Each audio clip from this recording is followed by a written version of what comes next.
Because you know my computer spins for an hour. We're probably Good live morning, right now. honey. Hello, everyone. Hey. How's everyone Hey. doing? Oh, I'm so excited about today. Yes, we're very, very excited about today. No one's on yet. Well, they probably are. My numbers take a minute to catch up. Do they? Yeah, they always, because my computer's so slow. It's still like moving, and now they're coming. Now they're coming. Coming, Here they coming, come. come to Coming us. on Come to to Sunday us. Bites and Come Tidbits. to Bites and Tidbits. Sunday the Bites and the Tidbits. You're so Yep, silly. I know. Hey, everybody. Hey, Hi, Cynthia. How are you? Welcome, Tom. Hey, gals. Good to see you both. Good to everyone. Is good to Tom see. there? Tom's here. Good to see your writing, Tom. We never see your face, but we get to see your writing. Your typing. Good to see you typing. Our numbers are climbing. They're climbing. Hey, everybody. We are so flipping, flapping excited about our guest today. You guys don't even know if you need any type of inspiration, This man. any type, any type. This is the day to be here because it doesn't even have to relate to health. It could relate Yeah. to, I was just having a bad day and I couldn't even figure out how to put one step in front of another. Yes. Or I got let down this week because I was really going Right. after this thing and it didn't work out. You know, Right. any type of little bit of anything that you need a kick in the butt, Oh, we got the person for you today. Let me tell you. D'Anthony's the one. D'Anthony is He's like the a one. walk-in inspirational phenomenon, fabulous. I mean, I don't True. even know how else to describe this young man. It's the way Besides, you described it. I wish I could do half of what he does as far as workout. I think about He's it though. he's incredible. He's like doggone incredible, incredible. Happy Sunday, And Tamika, Cynthia, Tom, Stephanie. Who and else he's is so here? appreciative of life. Latondra, good evening. Watching you from Memphis. Well, thank you for joining us from Memphis. We love when our people come from all over, everywhere. Right? Right, Babette? Come from We everywhere. are. Yeah. Yes, and Lola Luna. Hey, Lola Luna, how are you? Watching from Chicago. All righty.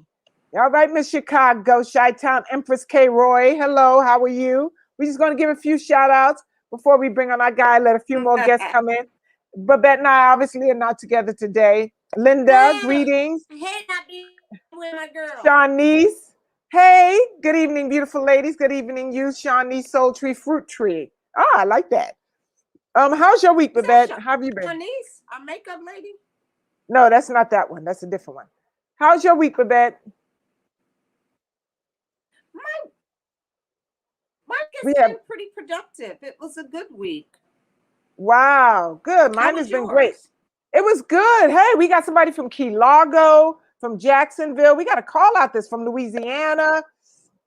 I mean, y'all Is are just coming. do Rhode you see Jimmy Island. Mack on there? I Is haven't Jimmy seen Mack Jimmy Mack on? next, but we have Keita Oh. and Adair, and we have Angela and Phyllis. Well, can I welcome all of them? Yes, welcome everyone. Are you gonna sing a Welcome you welcome guys to song? another episode of Sunday Bites and Tidbits. I'm Chef Babette, my And I'm Tara Bennett. co-host. Yes, and I'm Tara Bennett Smith. And because we're not together, we're having a little bit of technical wonky wonks. Wow, we have a people Australia. Stuck again. Somebody's on the house. Who me or you? Boop, boop, boop, boop. Who's from the Bronx? You were I'm from the stuck, but I Bronx. might be stuck. Who knows? No, you weren't stuck. I'm from the Bronx, Hey, Keita. Tara's from the Bronx. I'm from the Bronx. We got Virginia. We got Georgia. Man, I love that Tennessee. I'm all feeling this. All the love. Arkansas, Sanford, North Carolina. Shoot, Hey, Maryland. Y'all are coming in, coming in. they coming in, Texas, coming in, coming in. Tennessee, Clarksville. Take the Well, next hey, train to y'all, Clarksville. welcome. Anyway, we're so excited to have our guest today. I hope you guys are ready to be inspired. Some of you might have Yes. seen him before. Pittsburgh. Hello, Cynthia. Mike D. Oh, no. Mikkel D. Viola, Alicia. I'm sorry. Nazia. I can't say any more names. Otherwise, we'd be doing names all day long. We want to get with the show. But anyway, so D'Anthony was with us before, and we just felt like we needed to bring him back because, Yes. you know, I could use a little inspiration, stuff today. I need some little pick me up and Sometimes you carry me, just need that pickup. a little pick up. And we ain't talking about no Yes. drugs or alcoholic beverage. We're talking about words of aspiration, inspiration. And let's, without further ado, let's bring in D'Anthony. Hold on, it takes me, Yay! it takes me like 6 hours to Welcome. press buttons. So let's get D'Anthony Plenty. in. I'm gonna put you over here, Babette, and I'm gonna put D'Anthony over here. Hey! Ladies, ladies, ladies. How you doing? How you doing? How you First doing? of all, everybody needs to know D'Anthony is my son. I adopted him along the way, so that's my baby right there. And that's my mama. That's right. And That's right. you know, I'm grateful and appreciative to, you know, have another day in the physical form. My life is really as simple as that. As long as I woke up and I wake up like, oh man, we made it. We got another 24. And You know? the whole day, there are no bad days, you know, when you've almost lost your life. Every day is precious. Oh, Yeah. Good to I don't see you want us guys. to do this. You too. You know, my saying is I woke up today, everything else is profit. You know, Yes, and we can look at it any way we want, but when you get to do it again, you have an opportunity to turn some stuff around. absolutely. Absolutely. Let me say one thing. My What? teacher actually, through this journey, I'm not Buddhist or anything, but he's a Buddhist monk. And you know, their whole lifestyle and philosophy is based off of discipline. So what he told me, he said, D, as a cancer patient, you know, you're gonna survive through this, but your stinking thinking is gonna kick in. And I need you to create a regimen where the stinking thinking doesn't even have an opportunity to kick in. I said, Thinking, okay. So thinking. Did you say stinking thinking? I like that. Thinking. Thinking. I said, how do you do that? He said, so what I want you to do is before you go to bed, I want you to walk into the bathroom, look into that mirror, smile, say, self, man, we did it today. We made it through another 24. I know I'm not promised to see you tomorrow morning. And if I don't wake up, I'm okay with that because we gave it 100%. But if I do wake up, baby, it's our birthday because we born again. And he said, when you wake up and it's your birthday every day, there's no such thing as a bad day, baby. There you go. I love it. There, Catherine says, absolutely, daily resurrection. There you go. That's it. But I'd like to ma'am. ask you one thing, baby. For Yes. anybody that's out there moaning and groaning over, say, for instance, something that's just really minute, very, very, you know, not that big a deal. What you got for them? Just to get them through it, just to help them. So all I can give is what was given to me. And on my worst day, I remember that somebody last night that thought that they were going to wake up this morning had no idea that last night would be their very last night. And like I got pain from my head to my toe. I have a debilitating disease that causes tumors to formulate on my peripheral nerves. Why don't we, before I want to really, because some people Start don't at the know. beginning. Unfortunately, I know you tell this story all the time, but Yes. is he frozen? But there you go. But you know, a lot of people don't know because our audience has grown since the last time you've been on. So do you mind sharing? No, not at all. Not at all. So I was born with a rare neurological disorder. They refer to it as NF1 and NF2. And you may hear it referred to as the disease where the people raise money through the underwear runs. We're the undie people. But what NF does is it causes tumors to form on your peripheral nerves anywhere in your body without notice. I've had 11 back-to-back 9-hour operations because of this disease. And it's basically being born with benign tumors and waiting patiently for them to become malignant. Now, they told me at 14 that I'd have cancer at 16. At 16, they told me I'd have cancer at 19. 19, they told me I have cancer at 26. So at 26, I was like, they clearly don't know what they're talking about, or I'm blessed. And I wasn't even a positive person at that time. I was probably a little arrogant and probably said that I beat it or whatever. But at 35, in what I call the resurrection of my life, I got my things together. I'm an AIDS orphan. I lost my mother to AIDS and HIV when I was 16 years old, the second week of my junior year in high school in Chicago, and was homeless. And the street raised me. I shouldn't forget cancer and my disease. The guys that I was looking up to, I shouldn't have made it past 18 just from that, the circumstances that I was in and day out. But I got my stuff together. It was rough. It was hard. But I figured it out. A suicide attempt kind of woke me up, and I got hospitalized. And it was in that hospitalization where the intake nurse, or I guess either the gentleman, the intake doctor, I don't know what he saw in me, but you know, they see manic depressives, dope fiends, suicide people, drug addicts, at-risk youth. They see that all the time, and it's a revolving door. They don't really get attached. But I came in there like strapped to the gurney, and that means that I came in there combative. I don't remember any of this, but in Illinois, if you come into the hospital combative and you tried to kill yourself, your doctor can take your rights. And as I'm cussing him out, like I might have tried to kill myself, I was drunk. It was my mother's birthday. She's dead. We share the same birthday. And I lost it. But I'm okay.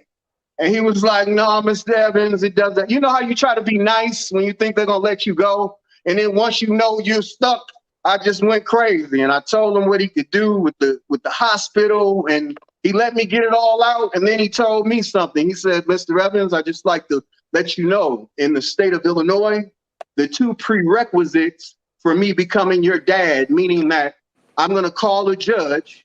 He's going to put an emergency stay on your civility or of you being a citizen. And I'm going to take power of attorney as a doctor because you, one, came in here combative, and two, you tried to harm yourself. And that's all I need. And I told him, I said some more things to him, and he told them to take me to my room. When they took me to that room, I played a hard butt for 3 weeks.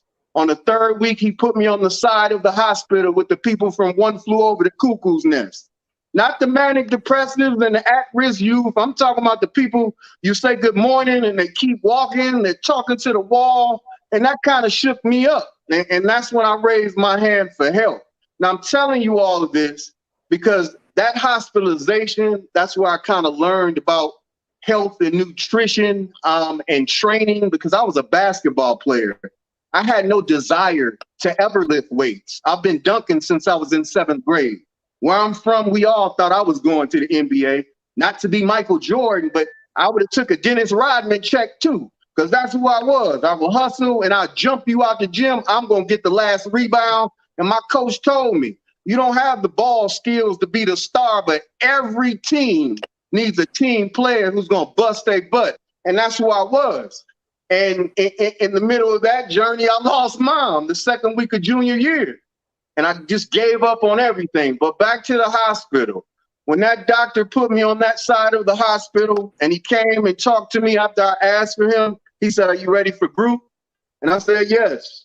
And he brought me over back on the other side of the hospital. And I just learned some great techniques on how to grieve.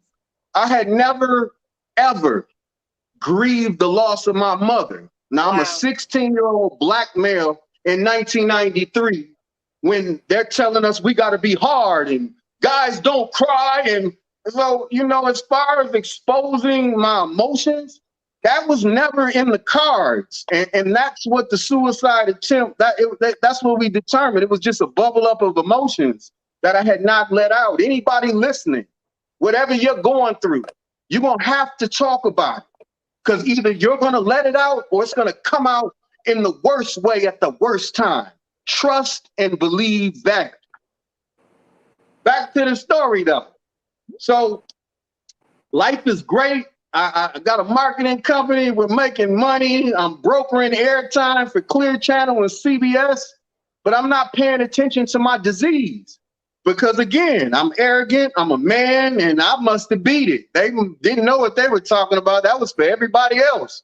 I wasn't going to checkups. I wasn't doing anything that you're supposed to do when you're a pediatric tumor patient. And that arrogance had me on my knees January 4th of 2012 in the pediatric hospital. That's how long I had been away from my doctor. I had to go to the pediatric hospital and beg in pink chairs at a little small table for this man to come down and help me. Hadn't seen him since I was 16 years old. And I kind of blamed him for me going down that downward spiral because I had an operation before my junior year season that summer. And I clearly asked him, I said, Doc, you know, I know we're supposed to do my knee, but in any way will it hinder my ability to play ball? And he was like, it's subcutaneous, meaning the tumor's over the skin. But I'm not knowing that neuro means nerve and the significance of any nerve surgery. You're not going to be doing wind sprints that summer.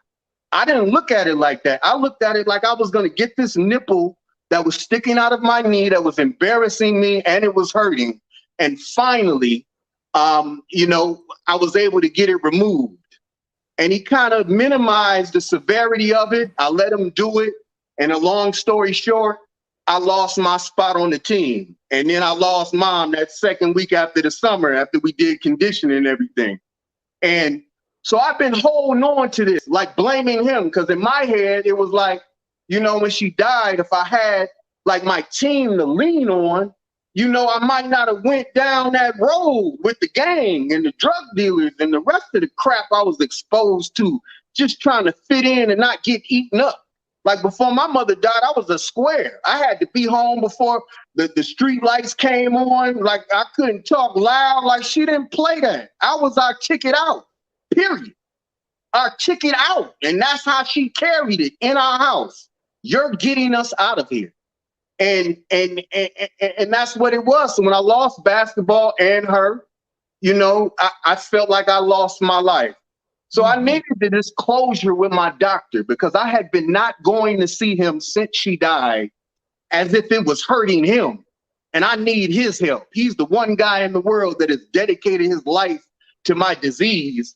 And I'm mad at him from something from when I'm 16, but I'm in pain. I'm hurting currently, but I said I'll never talk to him, so I'm never going to talk to him. Like that's affecting him.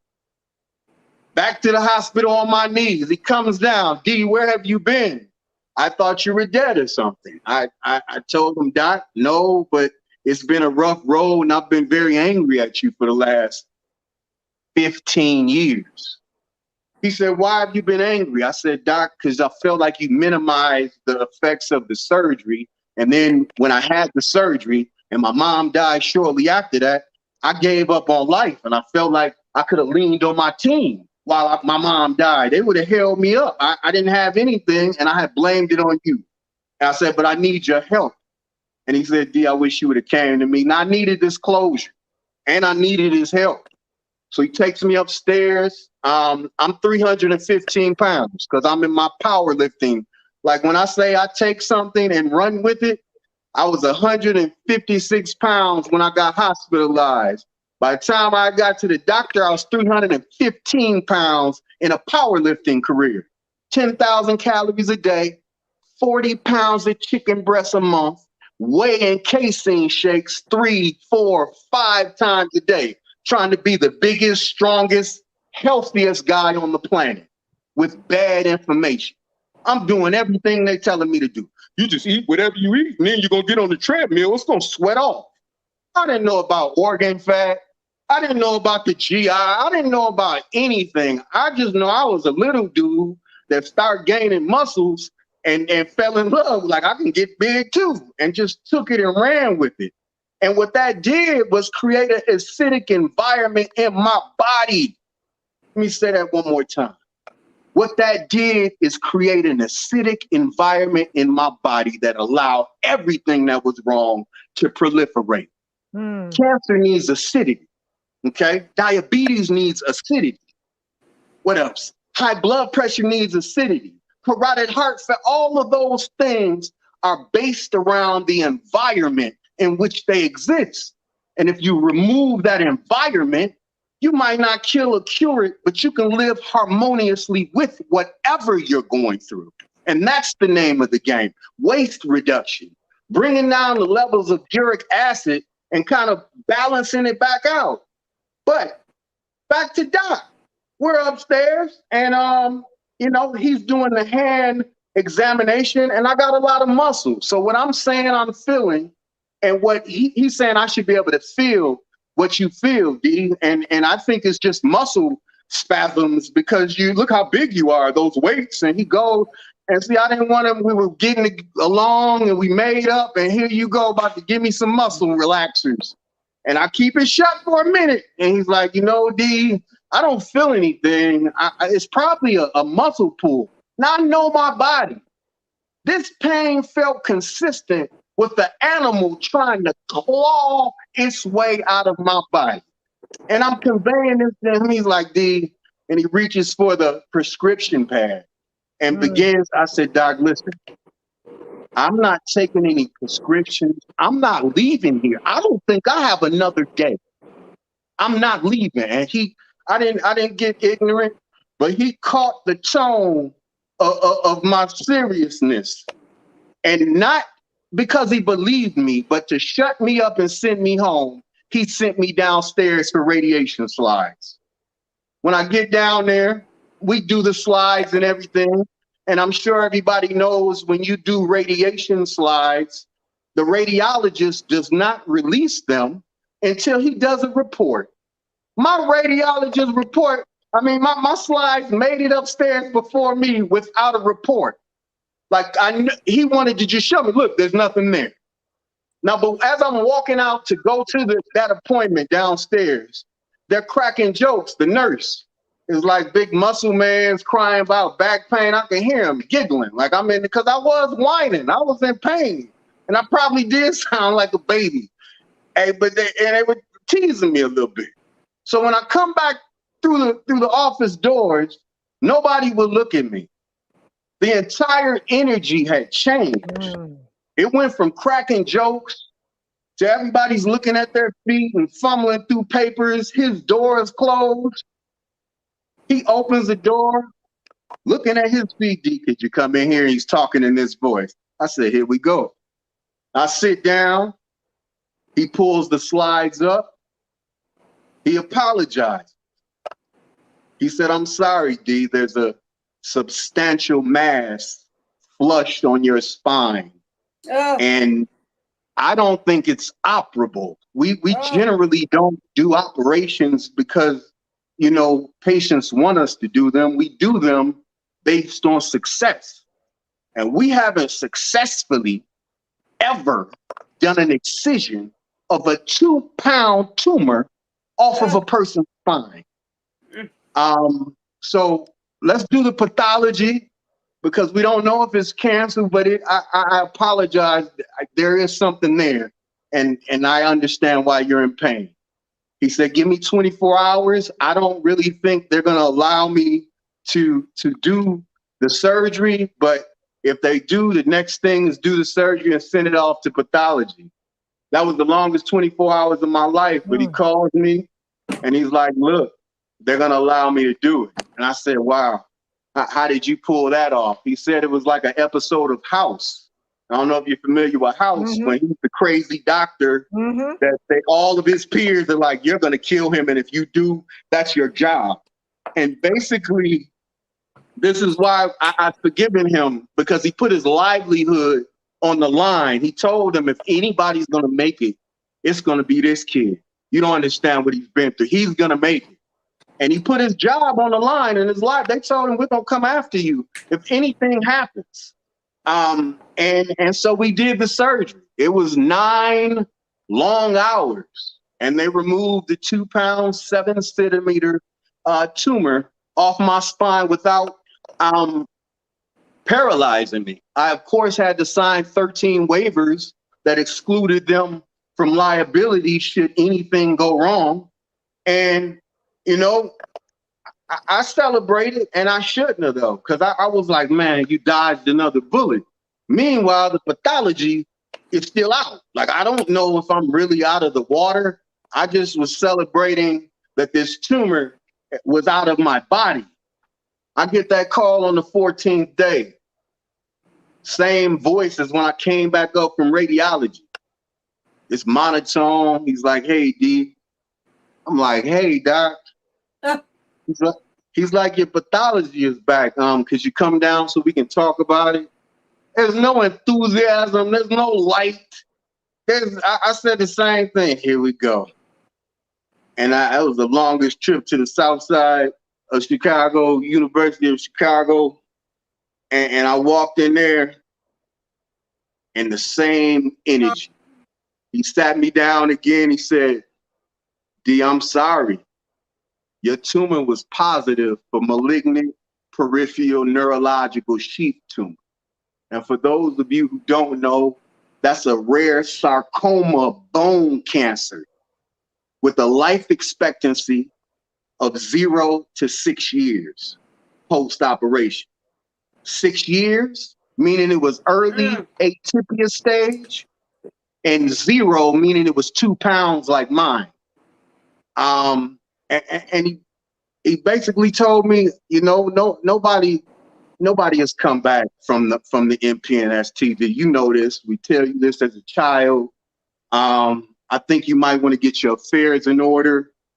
I don't really see you making it through June. We're in January, and he said, I really don't. I don't see you making it through June. I tell him I'm crying. I'm not gonna lie. I was shook for a minute, and then something kicked in. I was like, man, what are you doing? Your mama is turning over in her grave that you even sitting here contemplating what this man is talking about. Like, this is a woman that stood in front of your high school with the megaphone, condoms, and HIV prevention literature in 1993 when you said you had AIDS. Nobody talked to you. And you about to quit? I clicked right into her. Yeah, my mama was an activist, had AIDS with a hand up. Yeah, I got it. And you need to protect yourself before you get it. In front of my high school. And I'm sitting there, bubbling up. I look at him, I said, look, Doc,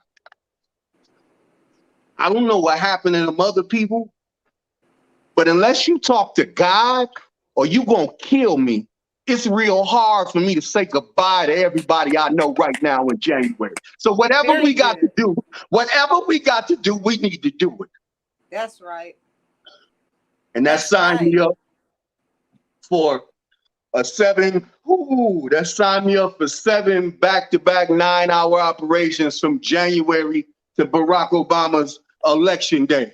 I had 7 back-to-back 9-hour operations. They gave me a break for December, and we were supposed to go right back into surgeries in January 1st of 2013. And the reason we were on this progression is because it only affects 250,000 people worldwide. There's nobody researching for us, so they only know what they know. And that's to remove everything that's large, because larger tumors have a higher propensity of conversion. So that was 220 tumors they plucked from my body between January and election day. They said nobody has lived through 7 9-hour operations and had 200 tumors pulled from their body. We're gonna let you rest for December, but we're gonna have to get right and get the rest of the big ones out in January.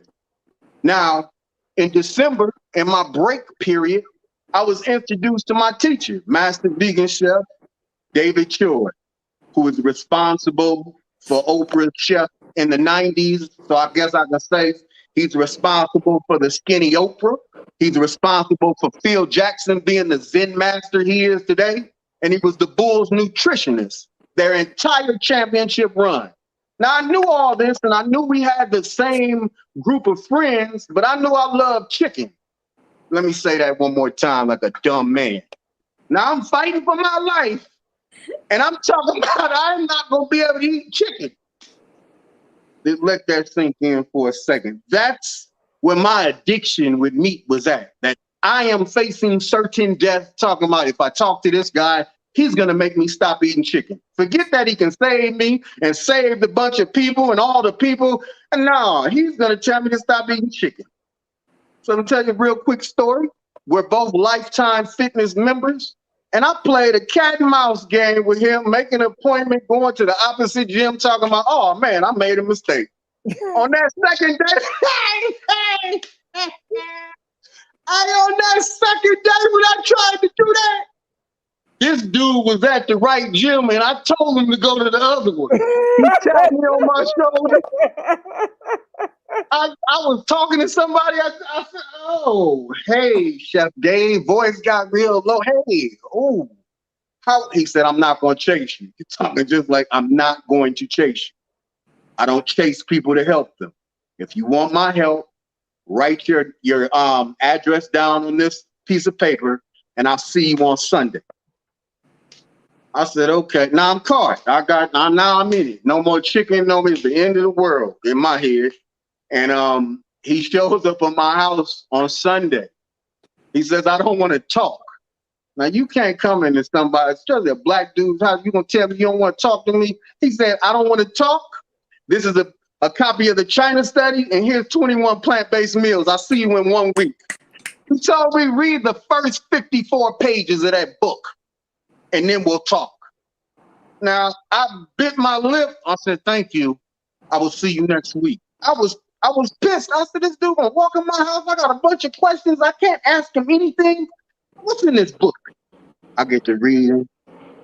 And then I get to the point where T. Colin Campbell is going through cognitive dissonance in this chapter. And he's talking about how he can't figure out how his dad got colon cancer.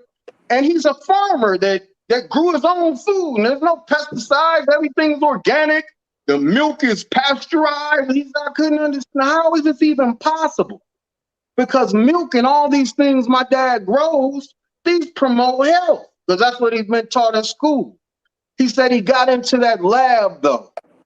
And he noticed that when he administered casein to tumors, it would manipulate the growth. And then he would experiment with dairy, and the tumor marker would jump.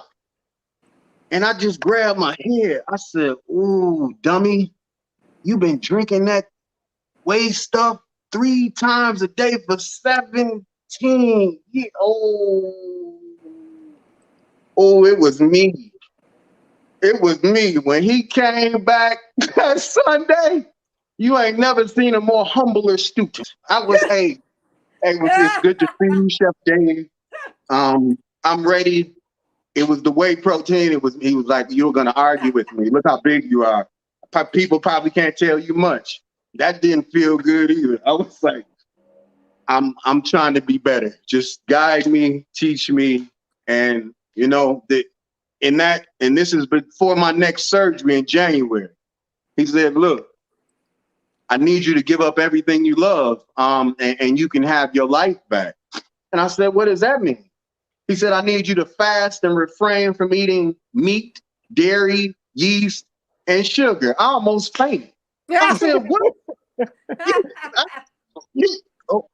You say that one more. He said, meat, dairy, yeast, and sugar. I said, that's everything, though. There's no, like, is that every day? Or can we, like, on Saturday? He said, no meat, dairy. I said, my God. He said, how are the pine nuts? Do you understand? I know you guys understand the transition when everything tastes like dirt. Now, I'm an avid meat eater trying to get pine nuts down my throat. Like, I'm throwing up. It was the roughest 6 weeks of my life. Because it takes about 6 weeks for the taste buds and the palate to adjust. Anybody, if you're just transitioning, keep hope and just hold on. You make it through that 6 weeks. You make it through that 6 weeks, baby. You good. So he also said, I need you to detox your GI. And I was like, you mean like a colon cleanse? He's like, no, that's a Western philosophy. The colon is plugged into the 30-foot hose. I said, what are you talking about? He said, from your mouth to your rectum, that's kind of a hose. I mean, you know, there's different passages that the food travels through, but in layman's terms, it's a hose that's compressed into 6 inches. And somehow Westerners think that whoever you believe in, whatever God, that they made a mistake. And we're like, maybe, you know, we're going to make clumpy stuff go through a water hose because that makes sense. And he said, because that makes sense. But I was like, no, like it'd be like a lion with a straight shot. He said, right? If that's what we would design, it should be just a trap door. And I said, no, you got a point. He said, so not only do you have to detox that GI tract, and the reason you have to do it is because there's undigested food. He said, Americans don't chew food. Like you chew 3 times and swallow. And what do you think? It magically goes through the 30 feet from osmosis?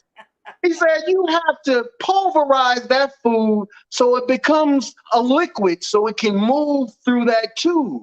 He said, nobody does that. They chew 3 times and swallow for breakfast. They do that for lunch. Then they do it for dinner. And then you put 3, 4, 5, 10 years of that behavior, you create a nice amount of organ fat. And organ fat is visceral fat. I said, what's visceral fat? He said, that's not the fat you can get rid of with sit-ups. The only way you can get rid of visceral fat is either liposuction or by not depositing the same things that got it there in the first place. And your body will naturally, through the transition process, go and find it. Oh, he said, it's some chicken and stuff in your gut, and he hit me in the stomach. He said, it's a bunch of stuff up in there, and it's going to work itself out. He said, but I need you to observe some sodium bicarbonate. I said, what's that? He said, it's baking soda. I said, what's the baking soda going to do? He said, it's not Arm & Hammer. It's an alkalinic baking soda in the sense that if a chemist will tell you the most alkalinic substance on the planet that we can consume as human beings is sodium bicarbonate. He said it's also the key ingredient in every over-the-counter antacid, just period. Like from Pepto-Bismol, Tums, Rolaids, the key ingredient in all of them is sodium bicarbonate. I said, okay. He said, but you can't do anything when you do this. I said, why? He said, because your bowels are going to relax. I said, what does that mean? He said, no matter what you're doing or where you're at, when that acidity hits that alkalinity, there's going to be some type of combustion. And it's either going to come out your behind or it's going to come out of your mouth. But there will be a reaction, sort of like the volcano at the science fair. I said, okay, ladies, when I tell you I was 315 pounds, I did that and I went in that bathroom and I was in there for 2 hours. Whoa. It was like, don't even leave because God's going to sit down. And every time I just quit. I was like, I just got to sit here and I'm sorry. I was apologizing because I was like, this is not it right here. But when I saw them first 2 abs in week 2, and I've been powerlifting for 17 years, couldn't get 1 ab. I couldn't get 1 ab. I was pregnant my whole career, just pregnant. I was small, had these big arms, big legs, and he was pregnant, you know. And they didn't tell me that I was going to end up pregnant, you know. I looked good from the side, and I was straight from the back. But as soon as I turned around, it was just like, ta-da. You know? But coupled with the baking soda regimen protocol, and he also gave me a turmeric regimen protocol. And the turmeric, he said, the reason I want you to get on the turmeric is because we do that because we observe the Indian culture and the conditions they live under. They live under the worst conditions, but have the strongest immune systems and outlive us all. And they're all in poverty. He said that's because they have a high curcumin or turmeric values in their blood. Wow. And everything is about peak levels in your blood. He said, if you can get on their regimen and their rhythm, there's nothing that can penetrate your immune system. You've essentially become them without the environment they're in. He said, and when you take it before bed, because that's when I want you to take it, while you're tossing and turning horizontally, he said, this is the only time we're horizontal for more than 6 hours. And while you're tossing and turning, the turmeric is scraping your GI, flushing back and forth, working for you, loosening up particles, loosening up that sludge that's stuck on the walls of your GI. And every single day when you stand up in the morning, a little more is going to slide down to the small of your back, and you're going to have the most amazing bowel movement every single morning. Now, there was 4 weeks of this, and I'm ready to get right back into surgery mode. And before they let me go, there were some spots on my lungs that they made sure they let me know. Well, we don't know what it is, but there's something interesting on your lungs. And so I had been carrying that too. But I kind of believed in what he was saying, but he was the one telling me I can help you live. And they had already told me they wanted me to meet with the hospice nurse. So I'm on his energy because he believes that this can happen. And we get to that first week where I'm supposed to go back into surgery. And before every surgery, you do a pre-op appointment to make sure they do slides again and make sure that everything was like it was in November before you took the break for December.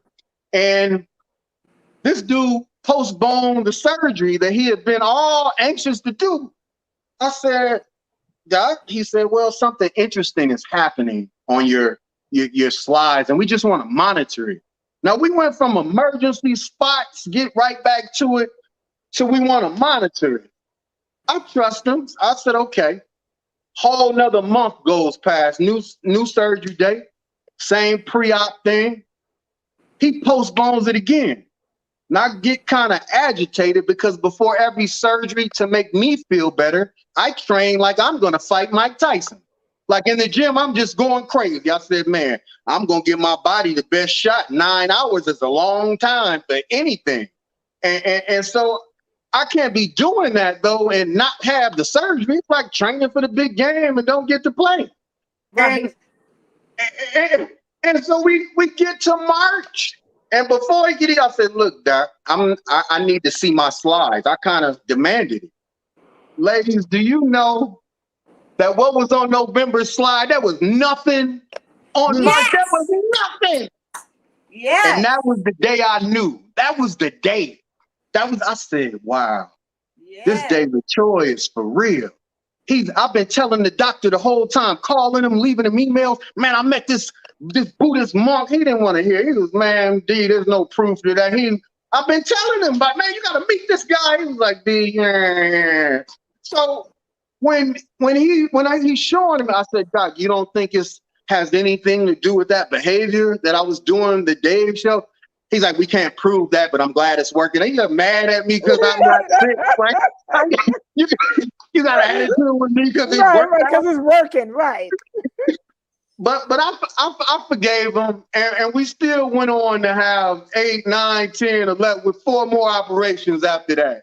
But out of the 385 tumors removed from my body to date, the only 2 that were malignant were the ones in 2012 before I transitioned to a plant-based lifestyle. Do you understand that? I love your story. I know. Wonderful. Thank you. On January 4th, it will be 10 years since they told me I had 6 months. I'm about to come at the world like never. They're probably going to, hey, Mom, they're probably going to come get me, but I'm going to be big enough because I'm about to tell it all. They just going to have to come get me. I'm telling everything. I'm coming. I'll be right there with you. Well, I'm coming. We coming. We are coming. There's so many questions. I got them now because I was not going to stop you because I was like, and I've heard your story, but this felt like a whole new version. Yes, Sarah. This was like some new stuff. Me too. Story, baby. And your storytelling, I felt like I was watching a movie. I need to get some milk popcorn or something like this. It was so intriguing. Thank you. Thank you. Okay. So here, Tom had asked. Let's just get a few questions in. We can go over later. Tom has asked. Where Tom's question? This is my slow behind. Did he have any after effects from the tumors being removed? I did. I lost a lot of my rear delt, my rhomboid, and my trapezius muscle. The pain that actually got me to the doctor was the tumor was encapsulated in those muscles, because usually it just hits your spine, and it was tearing through the muscle.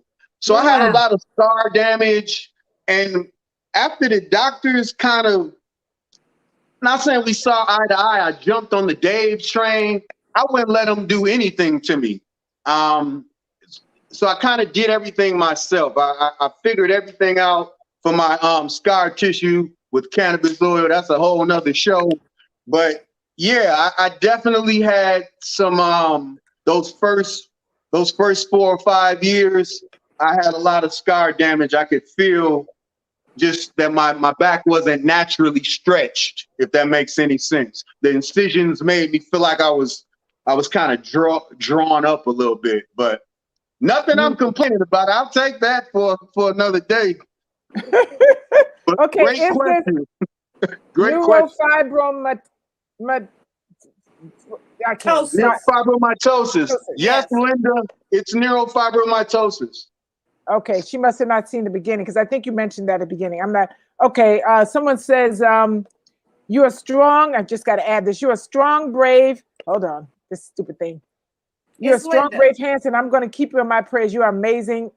You are amazing. My inspiration. Thank you, Linda. That's Linda again. Thank you, Linda. Let's scroll down. There were some other questions.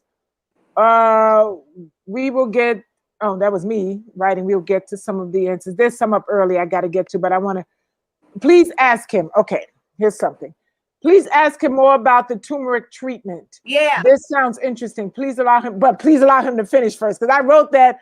We're going to try to get to some of your questions, but I don't want to stop him, because the numbers keep going up and up and up. So they're passing this, they're sharing this. The turmeric is very interesting to me too, because my daughter and I just finished segment 3 of a deal that we're doing with some ladies, and my daughter is just massively all over the turmeric.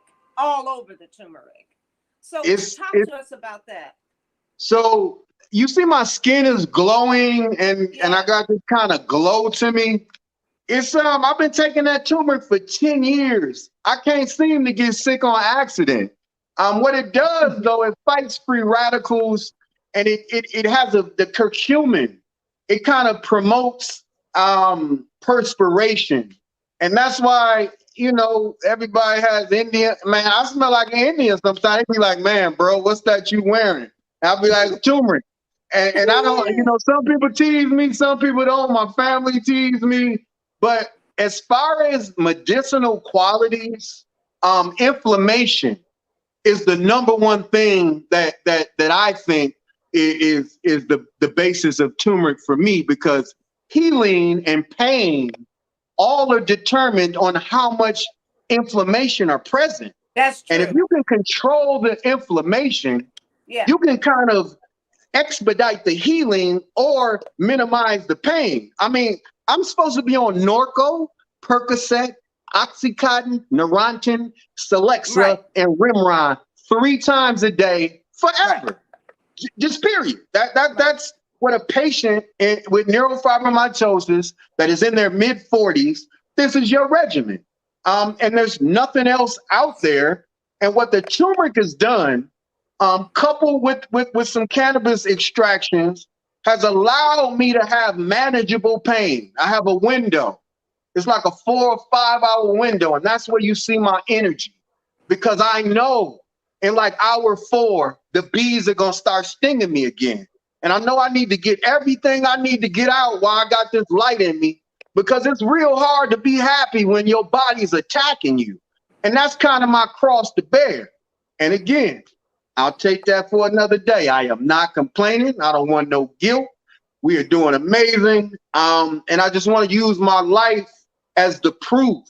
There's a lot of influencers out here that are not qualified to be given influence.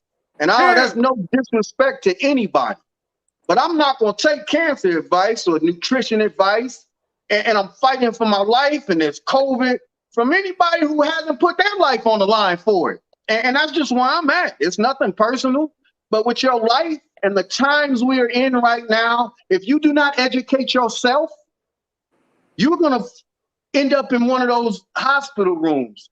Like there's too many of us. And I hope that message resonates with people. There are too many people to be caring for all of us. We need to start caring for ourselves. And if you do turmeric every single day, you will at least know that you're cleansing. You have some time, even before that chicken, pound you a tablespoon of turmeric. And at least you know that there's something in there working with you, because you're not probably going to chew 30 to 40 times. And what the turmeric and these regimens and protocols, they kind of do the little stuff that most humans aren't willing to do. Most people aren't going to chew 100 times, no matter what. They're just not going to do it. But when you add turmeric and moringa, oleifera, and dragon fruit and these other superfoods and dense protein, like they have a way of working together to help break down the food. They create a positive flora in your gut.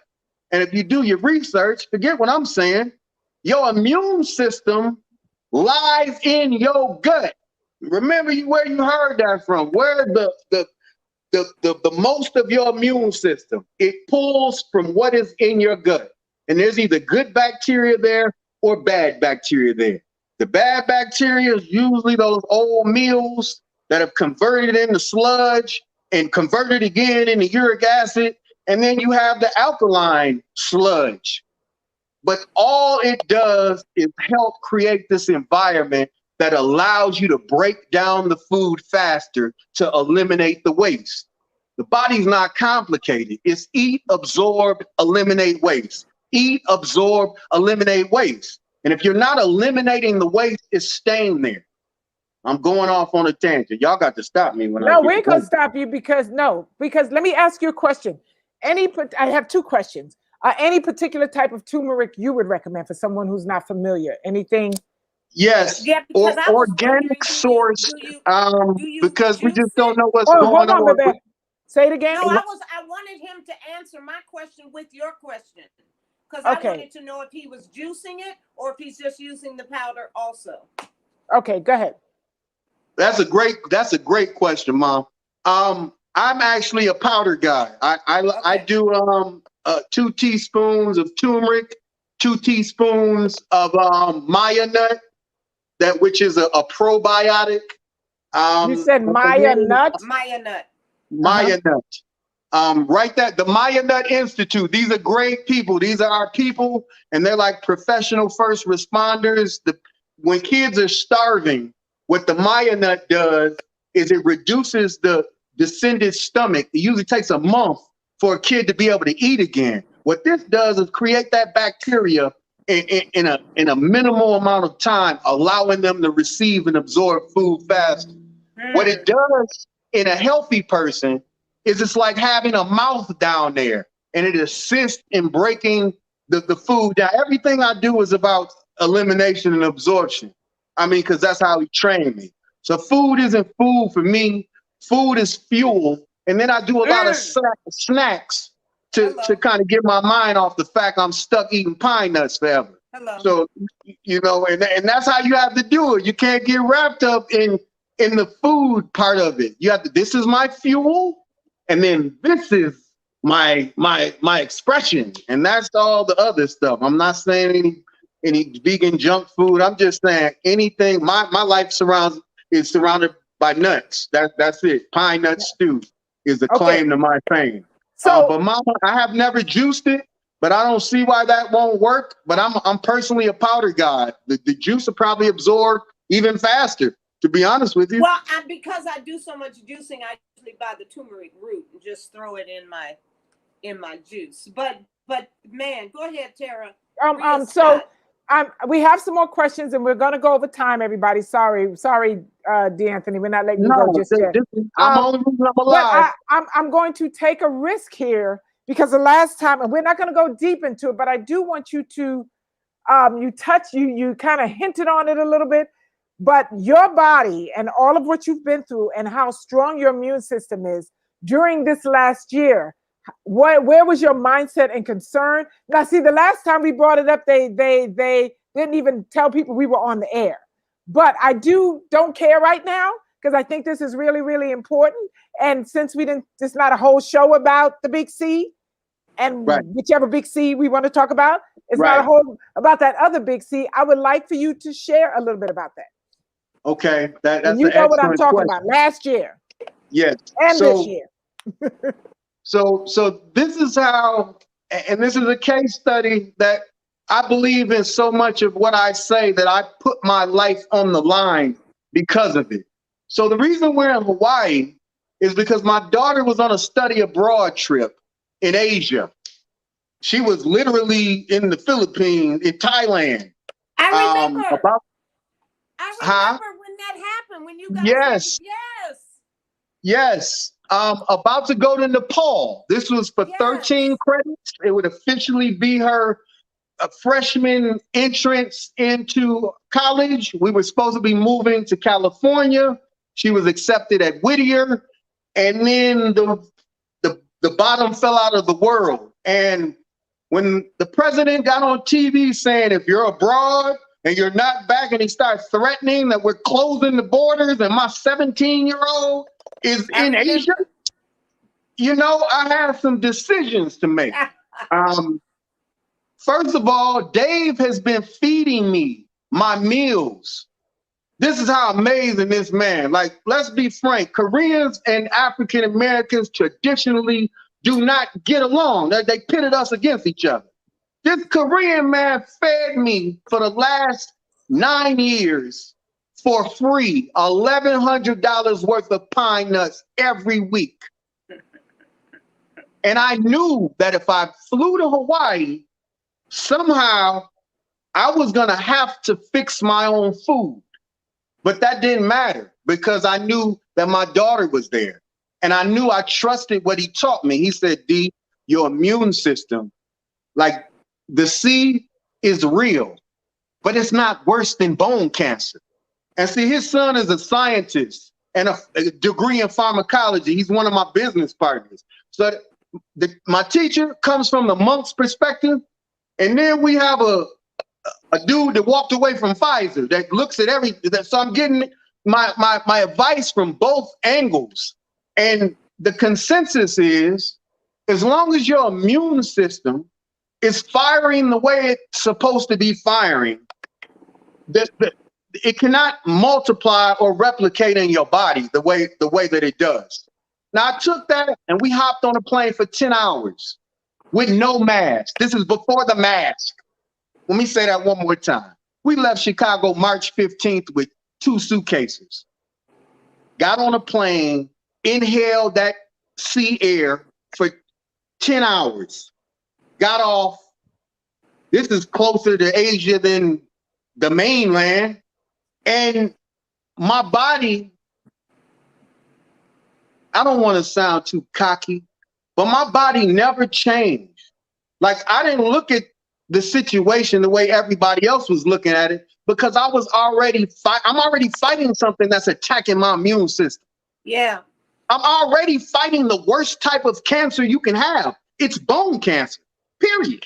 Like, no question. Nobody lives for 10 years with 2 pounds of bone cancer.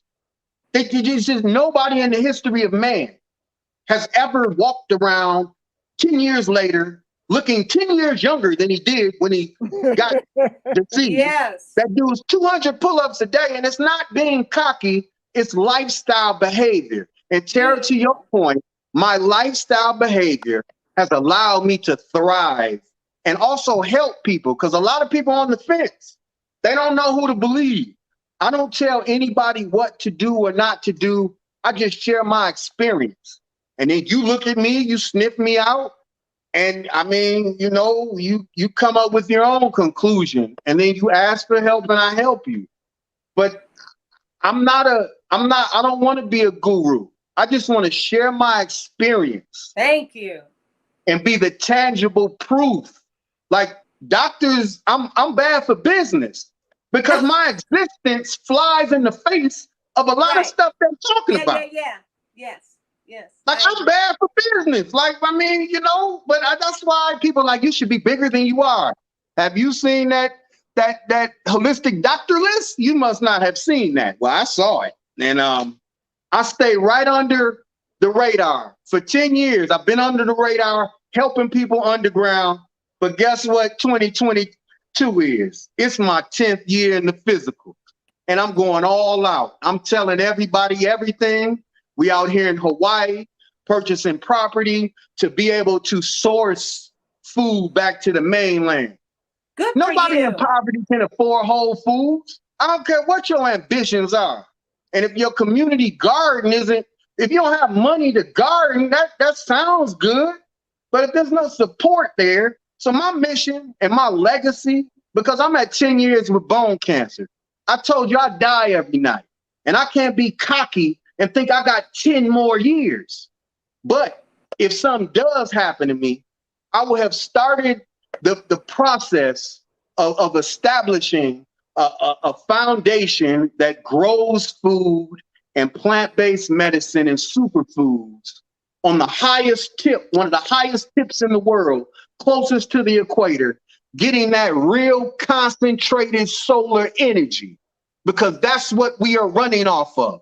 We are bio batteries running off of concentrated solar energy. Whatever you're eating, you're getting whatever the energy is that's concentrated within it. That's why being plant-based makes sense.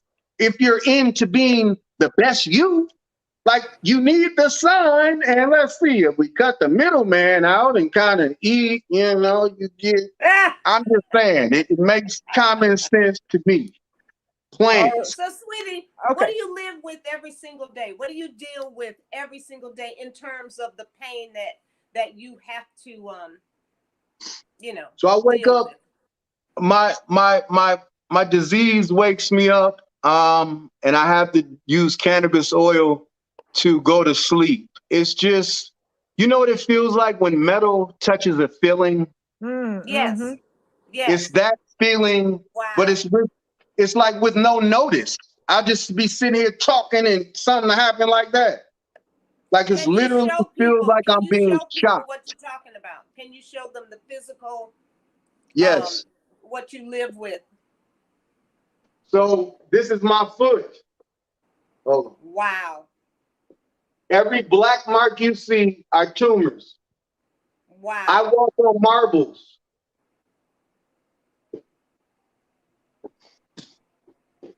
Every tumor you see, Wow. Baby. Baby. Oh, whoa.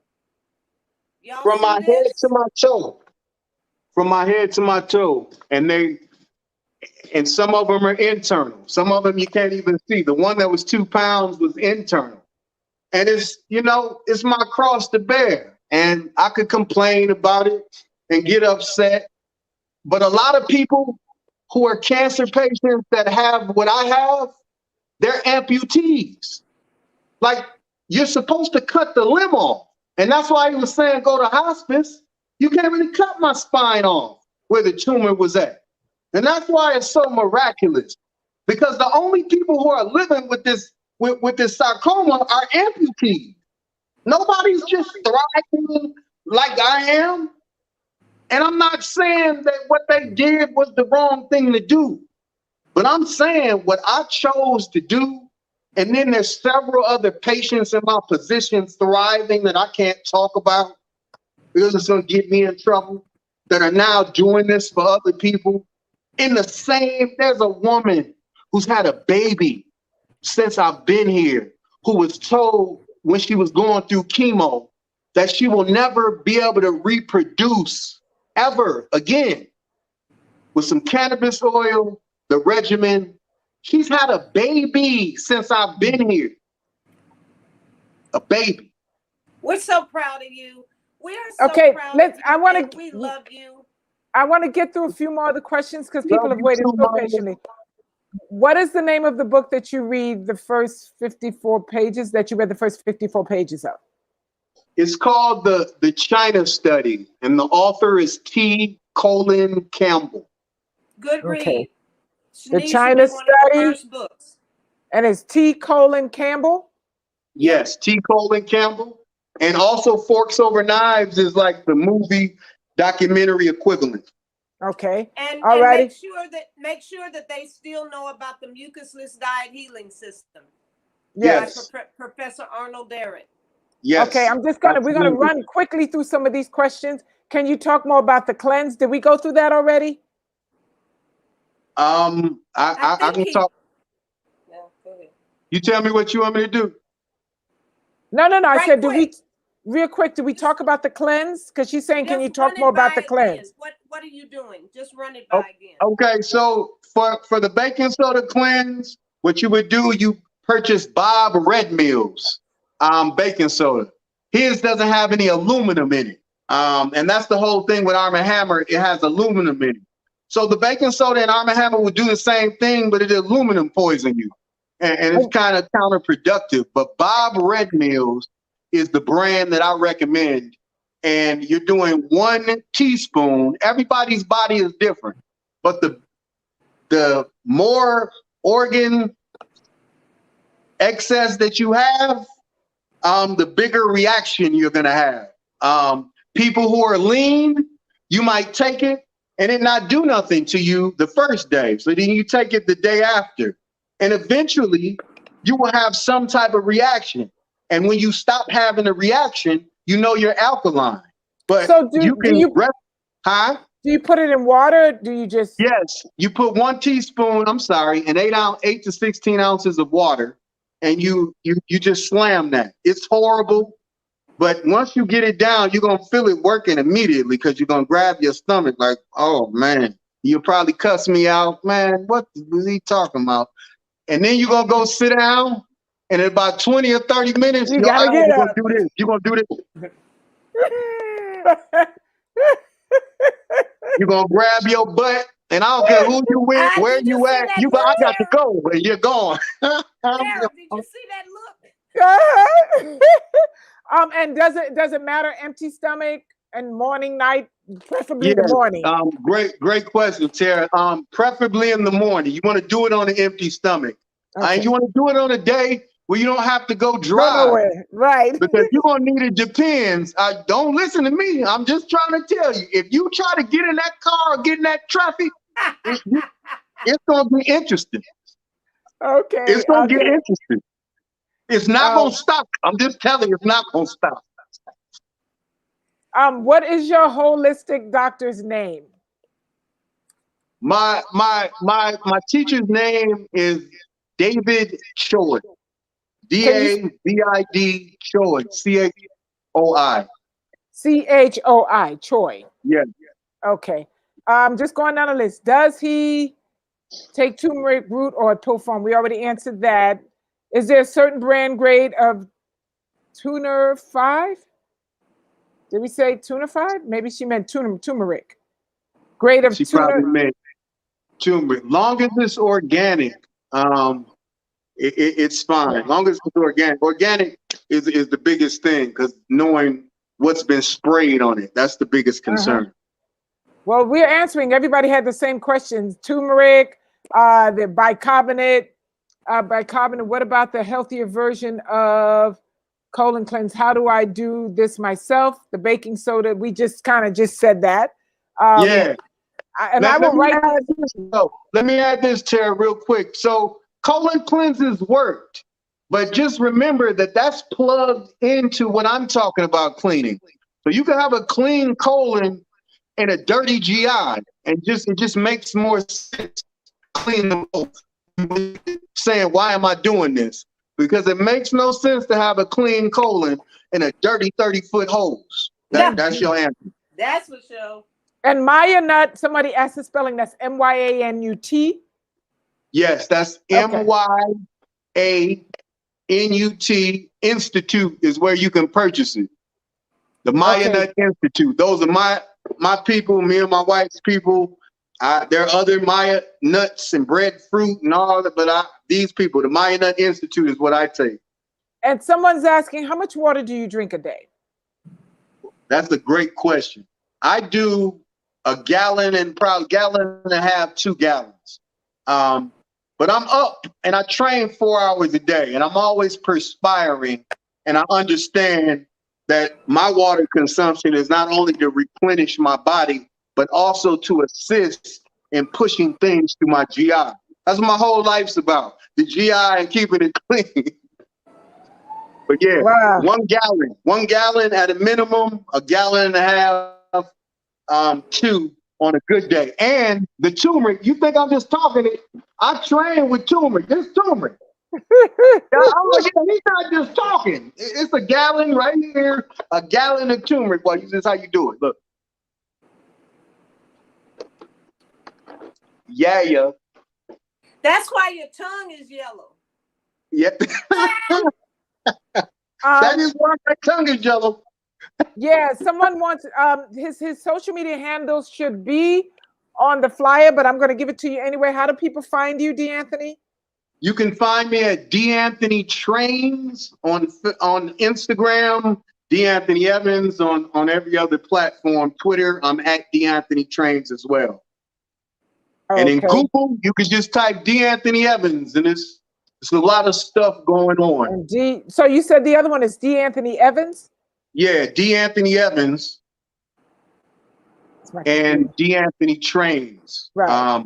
On Instagram and Twitter. Platforms. Okay. Yes. I love you, honey. This has I been. love you too, Mama. Wow, I know. Too, man. I don't want to go. Do this once a month. I know we do. We need to come back with some of your other regiments and things. No. So, guys, I think you guys would love to have him here once a month. He needs to be our co-host. Forget that. Then I think so. You need to be I'm with it. Our man. And let me make an announcement. I got a couple big projects in the work. I can talk about one of them. I've signed a showrunner deal with some very connected people who have a real liking to my story. And I also have a TV series situation. They're trying to work the Life Right situation out. But what the first situation is more or less putting cameras on what I do. Mama, when I said I'm going to share it all, it's literally what it takes for a person to tell their doctor, thank you, but no thank you. I'm going to try this.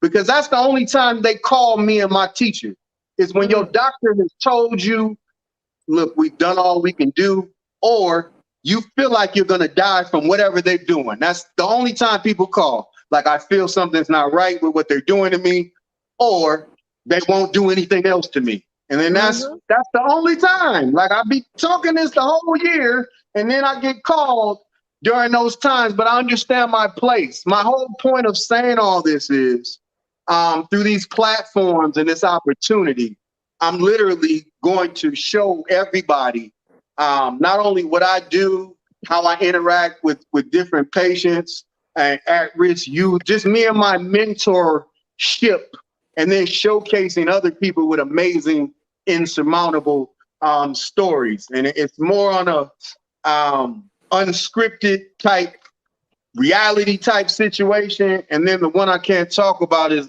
a dramatic series that is scripted. But Mama, I told you I'm bringing, when these people give me the keys, it's a wrap. They can hang it up. I'm telling you. Well, I mean, ready. I'm available. Because I see them trying to keep you out too. They don't I don't, Mama, I'll be watching because they did the same. It's my 10th year. They kept me out a couple movies. And before I wasn't looking at it, I said, now I'm like, oh, this is some type of, I get wrapped up in helping people. But then when it was pointed to me, they was like, why they don't want you in that? Why they don't want you in that? I said, man, and then I'm saying you, Mom, we both get the most feedback, but don't nobody want to put us in that position yet. Because you understand you're bad for business too. Uh-oh. Yes. Well, yeah, because you're 70 years old and you look 20, and you're not using all the creams and the tucks and the needles and the pokes and the Botox. And it's like, well, if we show her, then she'll start sharing her secrets, and then everybody, the sponsors we won't get any sponsors. Exactly. Hit the nail on the head. And here too, You You can't know? show the glowing cancer patient who looks dead on paper. You know, they didn't take no chemo. I did radiation. 13 of my teeth fell out. These are all fake. And then once my teeth fell out, I was done with medicine. I said, man, at least I'm gonna die looking good. Like y'all not about to tear me apart, yo. I'm sorry. I got I already got bumps. No, I'm not gonna let you turn me into Skeletor. No. Terror. Just saying. You are wild, boy. I want to come to Hawaii. I gotta get What part there. of Hawaii are you in? We're in Haiku, which is located in Maui. It's up country. Yeah. Wow, this has been. I almost don't want you to go. I feel Amazing. like, okay, what other questions do I have for me? But I'll reach out to you with my question. Wow, and Absolutely. someone said, when you got rid of sugar, because this is a good question. Does that mean fruit too? Okay, so that's you an eliminated excellent sugar. question. What I'm talking about is processed sugar, but if you're in your transition, all sugar is equal, because when you're trying to detox, I don't think it's smart to be doing counterproductive behavior. After you get some significant months, I really think it should be a year before you even reintroduce sugar. That's hard, but sugar is like cocaine. You're not gonna do one M&M. You're not gonna do one Snicker. We're not wired like that. But I train 4 hours a day, so any type of sugar that's in me burns like this. But if you're not training, if you're not perspiring, no, you really don't have any business dealing with sugar if you're observing this particular regimen and protocol until you get out of the woods and your taste buds has changed and you're a little more comfortable in the lifestyle. In your lifestyle. Well, Yes. wow. One other question. Somebody said, how much turmeric did you put in that gallon of water, whatever you're drinking there? Okay, so It looks like a lot. It is. So this right here was another 2 teaspoons, but this is not what I was referring to, what I do in the morning.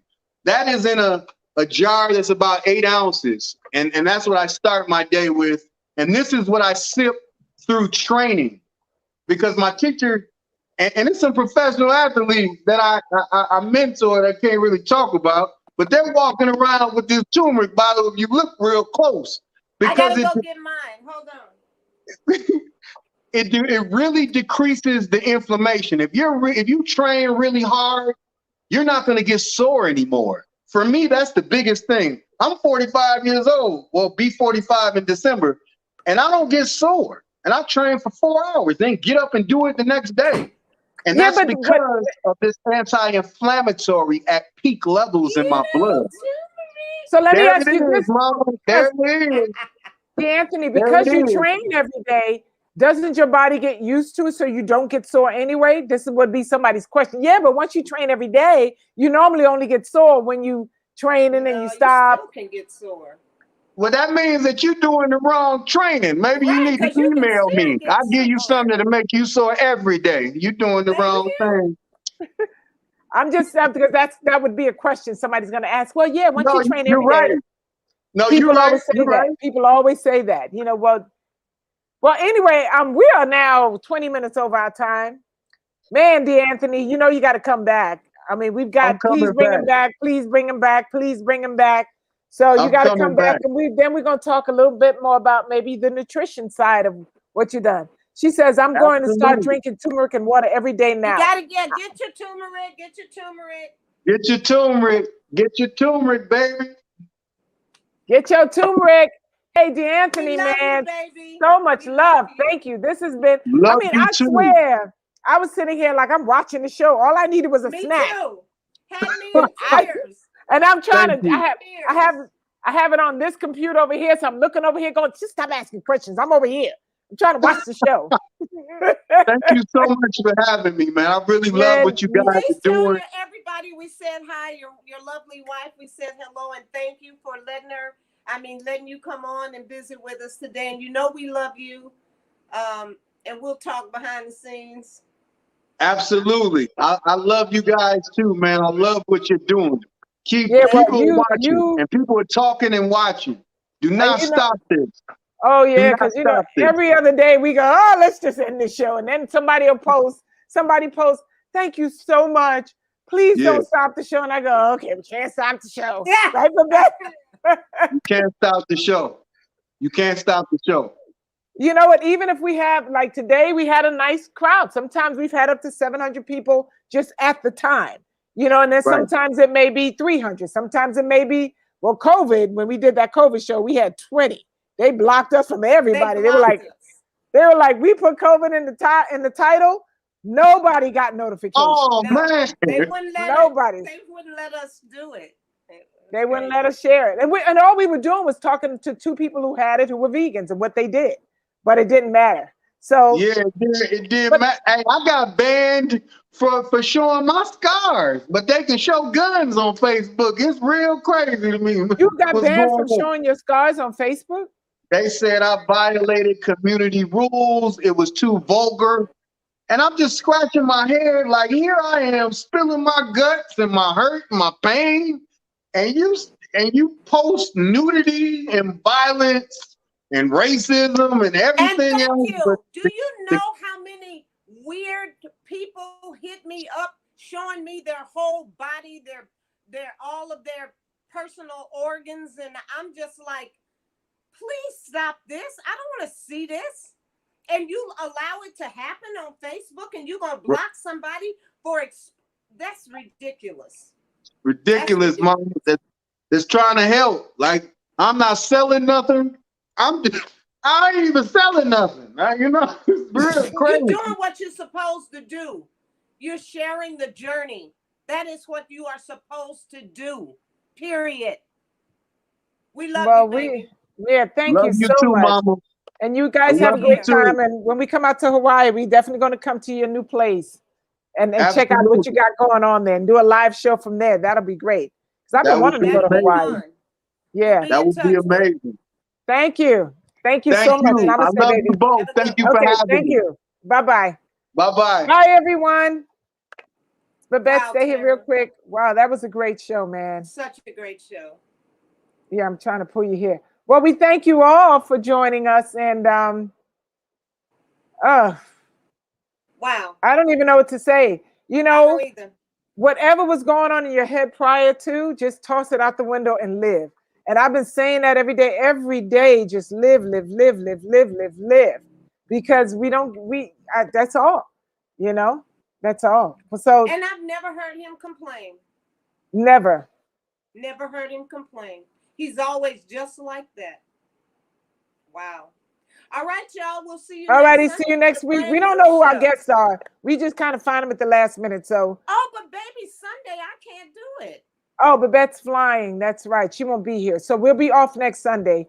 And then we'll be back the following week. So we see you next week after week. We'll probably run this one again. I'm thinking we're going to run the Anthony again.